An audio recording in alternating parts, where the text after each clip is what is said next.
Dear viewers, welcome back to another episode of Editorial Analysis by Drishti IAS.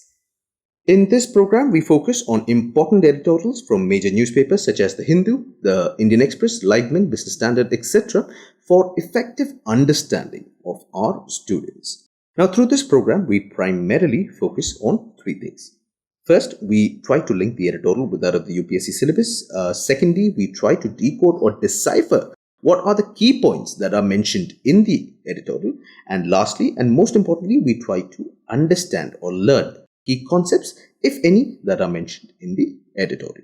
So we truly hope that you love this initiative of Drishti IAS. Please feel free to give us your valuable suggestions so that we can strive to do better each and every day. So with a lot of gratitude in our heart to our viewers, let us commence today's session of editorial analysis.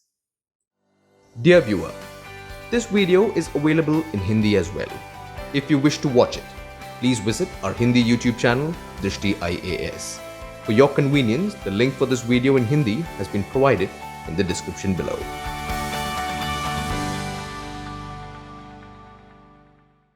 For today, we have opted for the editorial titled The Second Chair from The Hindu, dated 14th September 2020.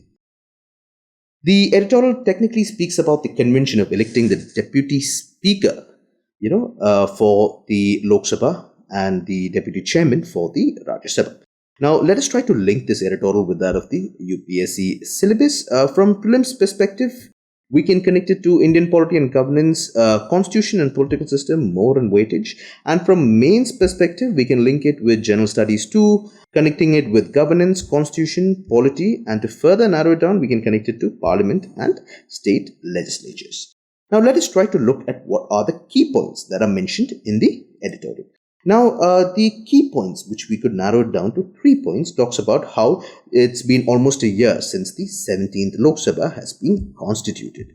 However, the editorial raises its concern because the constitutionally mandated post of the deputy speaker still remains vacant.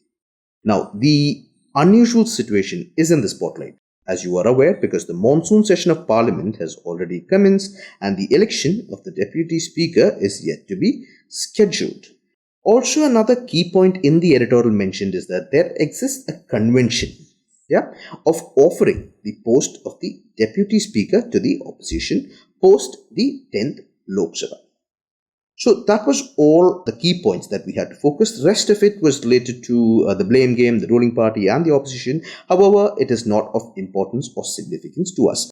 A matter of importance, just to keep you updated, is that Harivansh Narayan Singh was re-elected as the deputy chairman of the Rajya Sabha today. And now we try to move to the key concepts that we had to learn from the editorial, and let us try to focus on the deputy speaker of the Lok Sabha and the deputy chairman of the Rajya Sabha, but our focus should also include the timeline.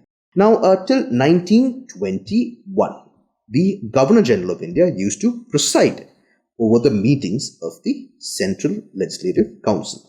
The institutions of Speaker and the Deputy Speaker originated in India when, in 1921, under the provisions of the Government of India Act of 1919, also referred to as the Montague-Chelmsford Reforms. In 1921, Frederick White and Sachidanand Sinha were appointed by the Governor General of India as the first Speaker and the first Deputy Speaker of the Central Legislative Assembly. And in 1925, Vittalbhai J. Patel became the first Indian and the first elected Speaker of the Central Legislative Assembly. And J.V. Mavlankar and Ananthasayanam Iyengar had the distinction of being the first Speaker and the first Deputy Speaker of the Lok Sabha post-independence. Again, an important note to remember is that J.V. Mavlankar also held the post of Speaker in the Constituent Assembly as well as the Provisional Parliament. And now we move to understand the Deputy Speaker of the Lok Sabha. Now, Article 93 of the Constitution provides for the election of both the Speaker and the Deputy Speaker. So remember the constitutional provision.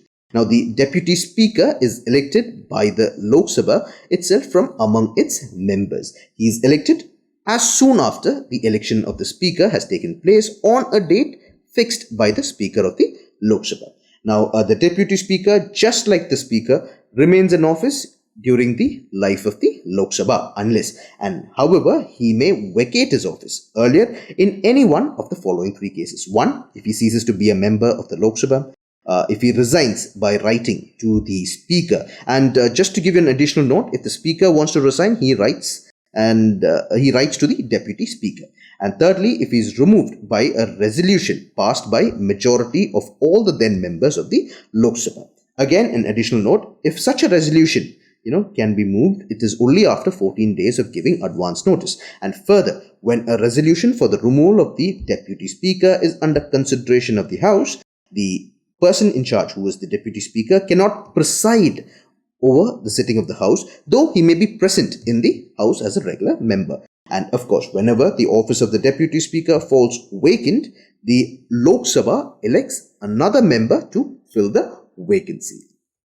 Now, what is the duties of the deputy speaker? So he technically performs the same duties as that of the speaker's office whenever it is vacant. He acts as the speaker when the latter is absent from the sitting of the House. And again, in both the cases, he assumes all the powers of the speaker. Now, let us make it very clear that, see, the deputy speaker is not subordinate to the speaker. He is solely responsible to the House, and it is a constitutionally mandated position. So now, when the deputy speaker, this is a privilege, is appointed as a member of the parliamentary committee, he automatically becomes its chairman. Now, the deputy speaker, while presiding over the House, cannot vote in the first instance. That is when he is presiding over the House, not when he is regularly a member. However, he can only exercise a casting vote in the case of a tie. Now, when the speaker presides over the House, the deputy speaker is like any other ordinary member of the House. He can speak in the House, he can participate in its proceedings, and also vote on any question before the House. And the deputy speaker is entitled to a regular salary and an allowance fixed by the Parliament and charged on the Consolidated Fund of India. Now, since the 11th Lok Sabha, there has been a consensus that a speaker comes from the ruling party or ruling alliance, and the post of the deputy speaker usually goes to the main opposition party. However, it is only a convention. And now we move towards the deputy chairman of the Rajya Sabha. Now, the deputy chairman again is elected by the Rajya Sabha itself from amongst its members. The deputy chairman is there throughout the life of the Rajya Sabha. However, he can vacate his office in any of the following three cases. One, if he ceases to be a member of the Rajya Sabha, if he resigns by writing to the chairman, and if he is removed by a resolution passed by a majority of all the then members of the Rajya Sabha.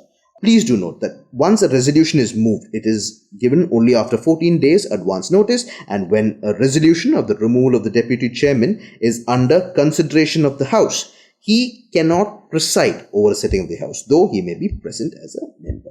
And of course, whenever the office of the deputy chairman falls vacant, the Rajya Sabha elects another member to fill the vacancy. Now, what are the duties of the deputy chairman? So similarly, the deputy chairman performs the duties of the chairman's office when it is vacant or when the vice president acts as the president or discharges the function of the president. As you all are aware, the chairman is the chairman of the Rajya Sabha is the vice president of India. He also acts as the chairman when the vice president is absent from the sitting of the House. Now, in both the cases, he has all the powers of the chairman. Now, again, to make it clear, the deputy chairman, just like the deputy speaker of the Lok Sabha, is not subordinate to the chairman. He is rather solely more responsible to the Rajya Sabha. Now, the deputy chairman, while presiding over the House, cannot vote in the first instance. He can only exercise a casting vote in the case of a tie. And now, when the chairman presides over the House, the deputy chairman is like any other ordinary member of the House. He can speak in the House, participate in its proceedings, and vote on any question before the House. The deputy chairman is entitled to a regular salary and allowance which is fixed by the Parliament and are charged on the Consolidated Fund of India. So with this, we conclude the key concept that we had to learn from the editorial. The Editorial now can be learned from the UPSC prelims and mains perspective. Now, from prelims, over the years we haven't had seen much question directly related to the deputy speaker or the speaker. Rather, we could expect questions from UPSC, maybe from the historical perspective, as we discussed earlier about the timeline, or the constitutional provisions, or the removal of the speaker, the deputy speaker. Now, one question that had appeared in UPSC 2017 was as following. Now consider the following statements. In the election for Lok Sabha or State Assembly, the winning candidate must get at least 50% of the votes polled to be declared elected. Second statement is, according to the provisions laid down in the Constitution of India in Lok Sabha, the speaker's post goes to the majority party and the deputy speaker's post to the opposition. Now, which of the statements given above is or are correct? Now, if you would have listened to the editorial thoroughly, you would be able to figure that it's neither one and nor two. Why? Because the winning candidate need not get 50%. We did not discuss about this topic, but prepare for the prelims, you will know that they do not need 50%, but they need to get the highest amount of vote present. And also, it is not a constitutional provision, rather it is a convention. Post the 10th Lok Sabha, where the speaker's position goes to the ruling party and the deputy speaker's position goes to the opposition.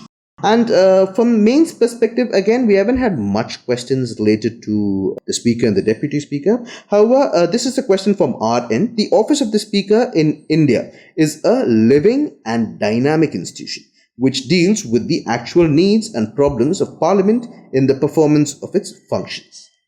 Discuss. So dear viewers, please feel free to give us your answers in the comments below so that we can discuss this ahead. With this, we conclude today's session of editorial analysis. Hope you are preparing well for the upcoming UPSC prelims.